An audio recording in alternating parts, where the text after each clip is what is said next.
The last of the dirt in the whole house. We still have to do this over here. So our plan is we're going where now? Oh, don't do that. That's dead They gross. don't pre-poop them. Come on, Greg. I don't even have makeup on. So where are we at? Oh, we don't want to show her. She don't have makeup on. I got my makeup on. Shine my head up a little bit. Oh, I didn't shave today. We're at the KOA in Traveler's Rest. This is our first stop since going full time. Yeah. So how far is this from the house? 20 minutes. We made it 20 minutes. But we strategically did this so we could pack up a U-Haul this weekend and get that taken care of. Yeah, so we stayed 2 nights here, and then our first real stop is right outside of Nashville. So the Loves and Newport's like a layover just to get a little closer. We had some extra time, and we'll see you in Newport. Looking at the corner of your eyes, so I pick my heart up off the floor, move my feet closer to yours, catch my breath and I say, I'm the one you're looking for. So come on, dance a little dance, take my hand, darling, take a chance, you be my queen, I'll be your king. So here at Loves, you can walk your dog in the dog park and have a picnic at the same time. Come enjoy your sandwich and watch your dog poo. Is that dog poo on top of the table? Let's zoom in and see. Wow, those look like dog poos. A little extra for your turkey sandwich, maybe? I don't know. What is this? There's one side of the table that has not had a shower today or this week.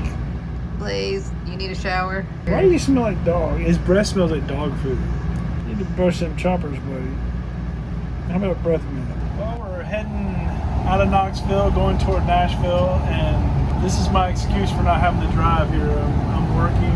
All I gotta do is pull my laptop up, click the mouse and the keyboard a few times, and look frustrated. Cheryl drives the whole way with no questions asked. First Harvest Hose, and what is it? It's a winery. I'm excited. We really haven't boondocked much in the new rig. I don't think we'll have an air conditioner today. I don't think we'll need air conditioning tonight. Not if we drink enough wine.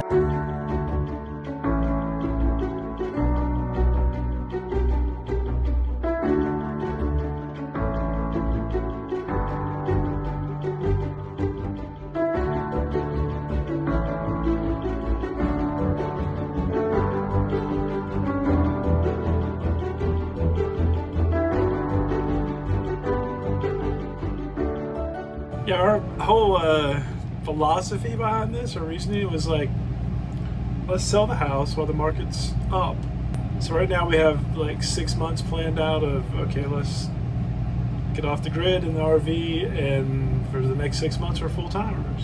And we knew we were going to sell our house anyway because we are in just like a lot of people, we're in a neighborhood with an HOA, and we cannot park Gandalf, which is our RV, in our driveway or beside the house. Now, in general, we love Greenville, and we love that side of Greenville. It's the northern side where you're close to the mountains, close to Paris Mountain, 30-minute drive to the South Carolina mountains, 45 minutes to Asheville. So it's a good location. But you know, they say fortune favors the bold. All we have to decide is what to do with the time that is given to us. We just decided to do it, and we're talking like in weeks. We had our house on the market.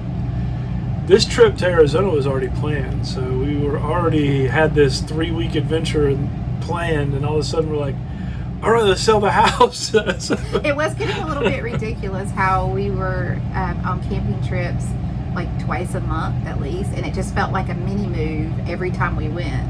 yeah. So this makes sense for us. So why are we just deciding to go full-time? Everyone's why is different when you hear about someone going full-time RVing. You know, whenever you say someday we're going to do this or someday we're going to do that, we want to make someday today. What is one of your whys? Why? Because I want to see things and do things. Fortunately, you know, my work was really flexible with me and let me work on the road for a while. And so we're going to get out and be able to go see things past the Mississippi River. And we love to go hiking and biking and go to museums, but we want to see these things and do these things in places we haven't been before. Another thing for me is I've developed a health issue a few years ago, actually 5 or 6 years ago, and it's made us realize that we may not be able to physically do this later in life. So this is our why. So what have we been doing for the last 2 Okay, weeks? if this is something that you know you're going to do, make sure you start early, as soon as possible, as far as purging things in your house, taking donations to the Goodwill or thrift shops. You just can't believe how much stuff you accumulate in a short period of time. We are heading to the Goodwill with a carload of donation stuff. We cleaned the closets out, we've cleaned our dressers out, all the clothes we used to wear when we were skinnier. Which is a lot. I wonder if we meet the weight limit on the car. My advice is, even if you're going to stay put, purge. Yes. We didn't realize how much weight we had on it. I mean, just excess baggage of just stuff we didn't even touch. We actually had boxes, and I'm sure everyone has this, from 2 moves ago that were never opened. There's just so much in our lives that we don't need, and we're trying to go minimal. Now, we did fill a 20-foot storage unit, and Right. that was mostly furniture and memorabilia and things we want to keep a hold of. How's the moving thing going on? Yeah. Oh, it's easy. I haven't even broken a sweat. I think your shirt says otherwise. He's doing all the work here. Wait, you're filming me, filming you, filming me, filming you. What is going on? I was getting ready to move this chair over here. Once a row's behind, fragile and all that stuff doesn't matter. You can't see it, it's good to go. And I helped. Ta-da! Let's close the door on this chapter of our journey. But it is true, if there is something that you haven't touched in a year, do you really need it? What you should do is grab it and ask it very nicely, do you love me? And if it says no, throw it away. The second thing you do is start thinking like, oh wait, we're gonna be living there. Where do we get mail? Where's our residence? How do we register our vehicles? Where's our driver's license? Things we never even thought of. And there are so many different answers to that question. What works for us may not work for you, but Right. lots of ways, and we've researched them all, but we're not even going to go there because you research it yourself, and there's no one good answer for anyone for that kind of stuff. But it definitely depends on the state you're in, and we wanted to stay residents of South Carolina, and that's what we did. Now, as far as getting the RV ready, it's still not ready. and we're like, what, 3-4 days in now? Do I look like I know what I'm doing? I mean, we both have worked, but Eric has really worked so hard with selling the house and preparing for that. He hasn't had a whole lot of time, but he has done so much, and there's so much more to do. So what are some of the things you've been working so hard on? So I was up on the roof replacing the vent. I noticed that there was some pitting and some holes developing around the Dicor lap sealant around the skylight, and that led me down the road of patching that up. I did some Flex Seal tape around the other skylight. I did some maintenance and just regular maintenance on the AC units, which were really in good shape. They were nice. So on the to-do list still is to wire in a DC charger for my CPAP machine, so when we're on battery power, we can still use the CPAP, or I can use the CPAP. It's for her benefit because I don't snore, so it's her CPAP. This should have been The mask is top on me. of the list. Yeah, and then we've got some replacements for our lights above the bed, which those little puck LED lights are just horrible in your eyes. This is how you nap and work at the same time.